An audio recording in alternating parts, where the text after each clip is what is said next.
Bien, segunda parte. La educación en Roma. Originalmente era una educación de granjeros, por lo cual se realizaba en el hogar. Lo realizaba principalmente la madre hasta que el niño cumplía los 7 años de edad. De ahí el padre era el que se cargaba de la educación y, posteriormente se perfeccionaba la educación en el ejército. Y en el caso de las niñas, las madres siempre les cuidaban. No, no era que pasaba de la madre al padre, sino siempre la madre y les enseñaba las labores domésticas. Posteriormente llegaron esclavos helenos, por lo que se inauguró las escuelas, y hasta las niñas podían ir a las escuelas siempre y cuando el padre se lo permitiera. El sistema educativo, que como digo, estaba constituido por esclavos griegos, era el siguiente. Estaba la educación primaria, que la realizaban los literatos, que lo que hacía era enseñar sobre literatura, a contar, o sea, matemáticas simples, como contar, y geometría. Luego estaba la educación secundaria, en la que se enseñaba geometría, también se enseñaba literatura en más profundidad, por el que se enseñaba a los autores clásicos ah, de Grecia y de Roma. Además que también hacía críticas a dichas obras y se corregía también sus errores. En la educación superior estaba el retor, que enseñaba temas de filosofía, enseñaba retórica y ayudaba también política y solo accedía a la gente más rica que quería acceder tener puestos en la aristocracia. Los materiales eran tablillas de cera en las que se escribían con un stylus que básicamente era un punzón. También había otros materiales como lo pueden ser esos raspadores que pueden ver en la pantalla. Los libreros, bueno, y editores. Los libreros eran aquellos que se dedicaban a vender libros y tenían, como pueden, gran cantidad de esclavos para escribir, como pueden ver en la imagen. Luego estaban los editores, que básicamente tenían gran cantidad de libros y como no debían pagarle regalías, pues simplemente pagaban a los libreros. De hecho, los libreros también pueden ser editores y pues como eran esclavos sus escribas, no pagaban nada.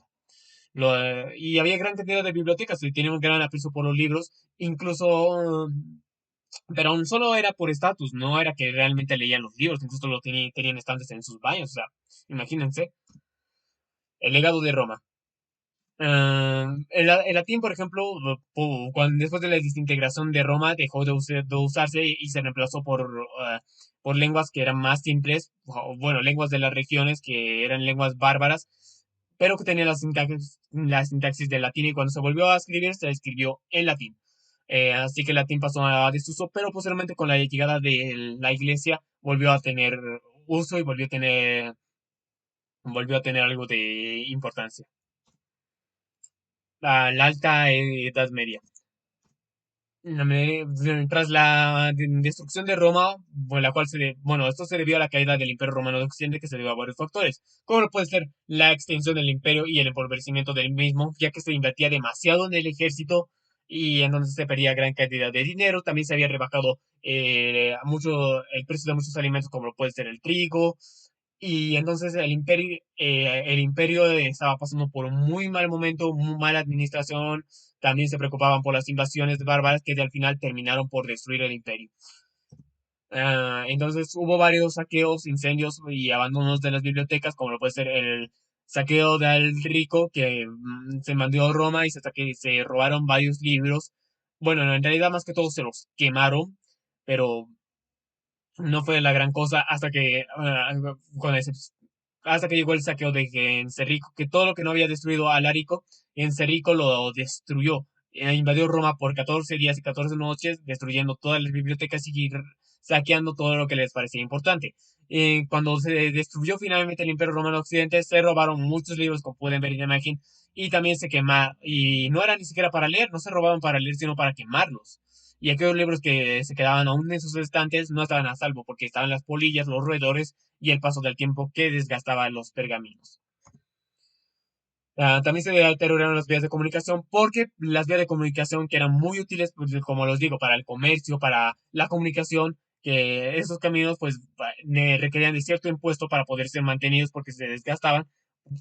Una vez que se destruyó el imperio, nadie pagaba impuestos, no había nadie que tampoco que cobrara impuestos, entonces no se mantenía. Además, nadie quería pasar por las calles porque, bueno, por esos caminos porque eran muy frecuentados por los ladrones y se decía que hasta que solo los locos iban ahí, porque claro, estabas arriesgando tu seguridad por ir por un camino que no era seguro. La desaparición de la institucionalidad, se desapareció el derecho romano porque al desaparecer de la escritura, los pueblos bárbaros trajeron a varios expertos en derecho romano, pero se cree que de hecho, perdón, que interpretaron las leyes como querían. Hubo pérdidas de los empleos estatales.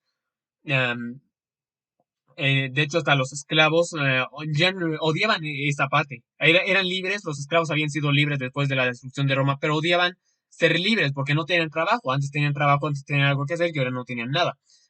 También se destruyó la pérdida de la distribución territorial, que se distribuían municipios, pero como se había destruido el imperio, se destruyeron los municipios, así que adiós municipios. Las rentas, pues no había, originalmente es lo que se pagaba eran los impuestos, pero cuando se destruyó el imperio ya no había impuestos que pagar y se pagaba rentas a los nuevos amos, es decir, los bárbaros. Y la industria, había una fuerte industria en Roma, textil, metalúrgica, etcétera, y todo eso se derrumbó con la desaparición del imperio. La Baja Edad Media. La Baja Edad Media, no, a diferencia de lo que de la creencia popular, la Edad Media no fue tan mala. Hubo, por ejemplo, y eso es la baja Edad Media en la que hubo cambios socioeconómicos y políticos porque la gente empezó a ir del área rural porque habían, después de la caída de Roma, abandonar ciudades porque no había nada en las ciudades y fueron al área rural, supongo que porque ahí podían cultivar sus alimentos y podían tener algo de comer al menos, además algo de trabajo, pero pasaron de los feudos a las ciudades, donde tenían una mejor vida y también hubo cambios culturales porque la razón empezó a ser un poco más fuerte. De hecho, aquí se implementan las semillas de lo que posteriormente sería el Renacimiento y también se recupera un poco de la cultura grecolatina o grecorromana.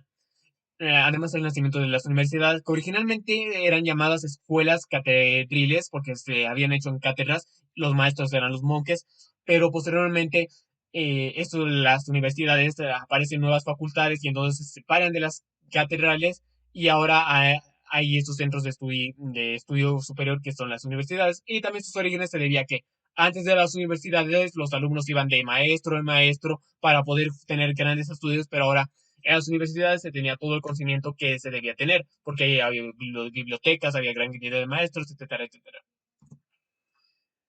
El nacimiento de la industria como editorial. Originalmente estaban los códices que eran libros, pero eran libros muy grandes. De hecho, para poder transportar un libro y poder enseñar a todos los alumnos, se tenía que traer a un obrero para que ayudara, y incluso el maestro tenía que tener ayudantes para que pasaran de hoja. Pero hubo copistas, los cuales eran alumnos con escasos recursos que para ganarse la vida y poder estudiar, pues copiaban libros. Y posteriormente, bueno, también eran alumnos que habían abandonado la universidad, supongo que por esto que no podían pagar y como lo único que sabían hacer para ganar dinero era copiar libros, pues copiaban libros y de eso ganaban dinero. Y esos libros eran más pequeños, eran más accesibles, eran más prácticos y entonces se quería más esos libros que los códices, que eran muy grandes, muy costosos, etcétera, etcétera. Y posteriormente aparecieron los manuscritos noticiariles, que como lo dice su nombre, eran manuscritos de noticias. Lo que pasa es que las ciudades se quería saber qué era lo que pasaba en otra ciudad. Por ejemplo, si yo vivía en Inglaterra y tal vez como quería saber qué pasaba en Alemania, qué pasaba en Francia, por ahí era importante para mí, por ahí querían declarar la guerra a Inglaterra, entonces, por eso me servía toda esa información. Y para eso estaban las noticias escritas como los fue. Bueno, no sé cómo se escribe, se lee esto, investigué, pero no encontré nada. Que eran básicamente noticias del día. Y también estaban los newsletters, que se pueden traducir como cartas de noticias. Estas cartas eran compradas por por los banqueros, por la clase alta y también por el alto clero, quienes querían saber qué era lo que pasaba oculta, la cual vivía en lugares de gran intercambio de información, como lo pueden ser los puertos, o lo pueden ser en los caminos, etcétera, etcétera. Y entonces lo que hacían era básicamente recolectar toda la información que les era posible y entonces en estos pequeños manuscritos lo sintetizaban toda esa información y estos autores eran llamados como los Menanti. Posteriormente también aparecerían las gacetas Bueno, antes de decir que esos manuscritos eran odiados por las personas porque no tiene mucha confianza en la información que aquí se ponía porque lo escribía cualquier gente y ni siquiera lo escribían con un orden, como hoy en día que hoy se tiene el orden, donde tiene que ir el título, donde tiene que ir la sección, etcétera, etcétera. Lo hacían en desorden y entonces según uno confiaba en la información que se daba, incluso uno se le cortó la lengua, se le cortó la mano, pasó con su mano y su lengua colgando, supongo que la agarraba de la única mano que le quedaba, y al final fue ejecutado.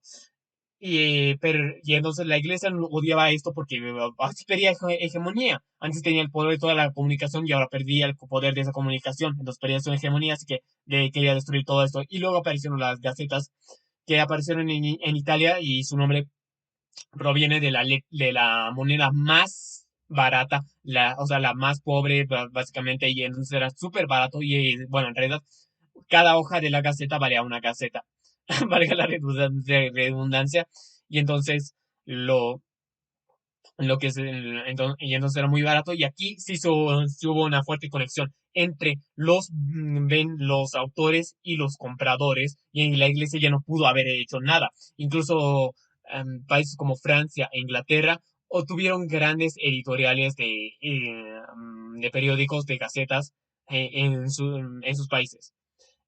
Continuaremos con la tercera parte.